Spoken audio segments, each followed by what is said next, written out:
All right, so I'll never actually understand this next story. It's like saying, don't pound nails into your head. Don't do stupid things that may kill you. Just because somebody comes up with one of these ridiculous challenges. No matter what you may have seen on YouTube, eating laundry detergent pods can actually kill you. That's why the government has issued a warning. Those colorful detergent packs are highly concentrated and poisonous. Eating them, as some teens are doing in the so-called Tide Pod Challenge, can kill you.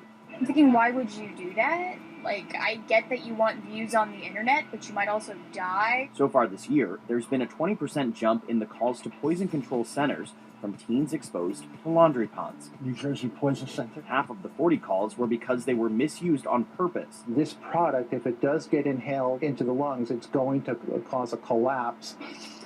And the problem goes beyond attention-seeking teenagers. The brightly colored pods can be mistaken for candy, as this photo shows. The Consumer Product Safety Commission says 2 toddlers ate them and died. Senior citizens who have memory problems are vulnerable too. 8 died after eating the packs. Procter & Gamble, the maker of Tide Pods, says they should not be played with, whatever the circumstances, even if it's meant as a joke. Safety is no laughing matter.